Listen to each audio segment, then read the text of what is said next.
When everybody on a crowded bus ignored an old lady struggling without a seat, a poor boy gave up his seat for her, knowing little she would make his mom a millionaire the next day.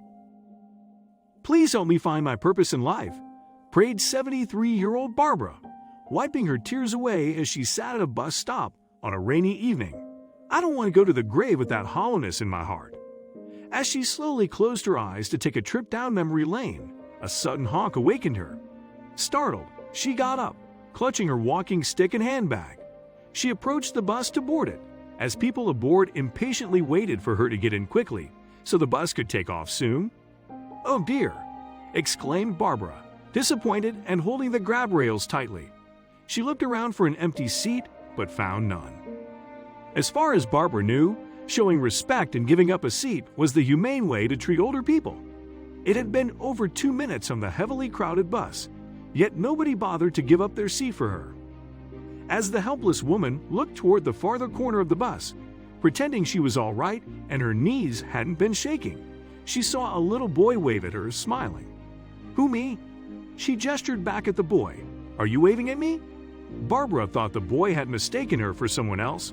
Moments later, she was intrigued when he battled through the crowd and approached her. "Grandma, would you like to sit in my seat?" asked the boy, his big brown eyes staring at Barbara, who was startled. "Come, let me help you. Give me your bag," he said and held her hand, taking her to his seat. "Oh dear, thank you, sweetheart. God bless you, dear," sighed Barbara as bystanders split like a wave, leaving way for her to the seat. Barbara slumped on the seat, trying to adjust and rest her sore legs. "Thank you, sweetheart," she said again as a young woman near her smiled and said, "It's okay. He was just doing his job." "Hello, I'm Kristen, David's mother," greeted the woman. "Barbara, nice to meet you, Kristen." She extended her warm hand, knowing little that she was just moments away from finding her purpose in life. A few minutes of silence prevailed until Barbara could no longer hold back what she wanted to say. "You have raised such a wonderful young man. I thought the world had lost its compassion until meeting David," said Barbara, tears welling up in her eyes, waiting to stream down her wrinkled face. Kristen sighed as tears slowly started to fill her eyes too. Barbara was puzzled, and her motherly instincts told her something was wrong. "What is it, sweetheart? Why are you crying?" she asked Kristen, who held her hand as though she wanted someone to comfort her. "My parents died when I was young, so I was raised in an orphanage. David, my son, standing there, is the oldest of my 5 adopted children," said Kristen. A weird feeling of sorrow struck Barbara's heart. For a second, she could feel her heart racing. "My husband was so supportive, but after he died 2 years ago, it felt like my world ended. But I found new hope to live in these 5 kids. And now, my youngest son, Kevin, is battling for his life, and I'm so scared," sobbed Kristen.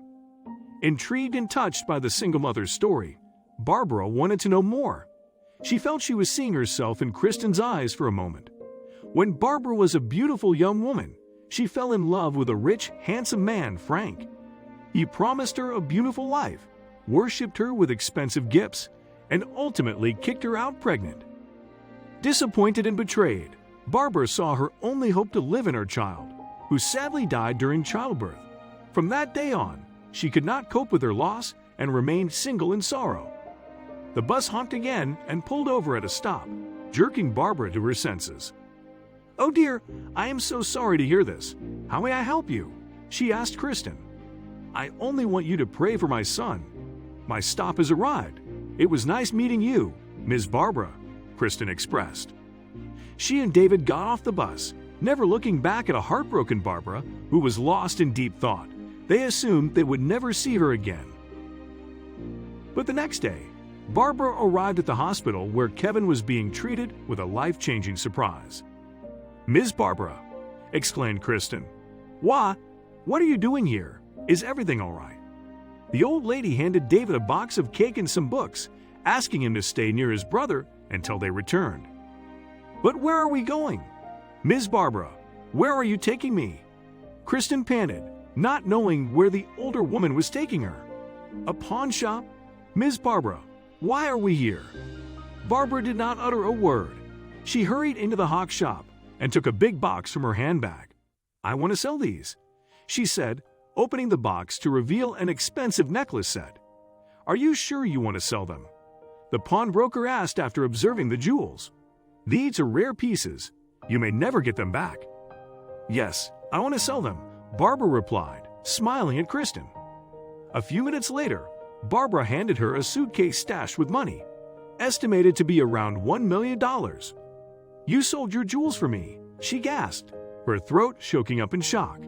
"Ms. Barbara, what's going on? I cannot take this money." Barbara led Kristen back to the hospital with the suitcase. She sat her down and revealed her reasons. "What am I going to do with such expensive jewelry? Nothing.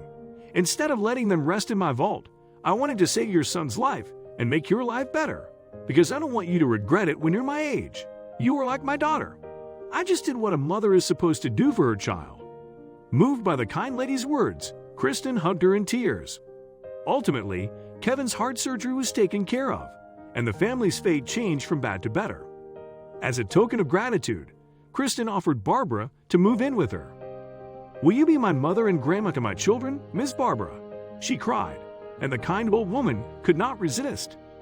She gently touched her heart and sighed, "I have found my purpose in life at last," shedding tears of joy. Respect your elders, because you may never know how they might help you someday.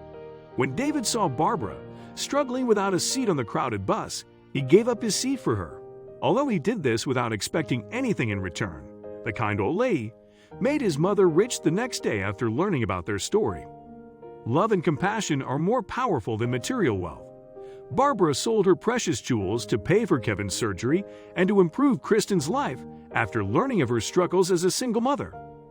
Her heartwarming gesture showed her the purpose of life, and she found a new family that cared for her until her last breath. Thank you for watching.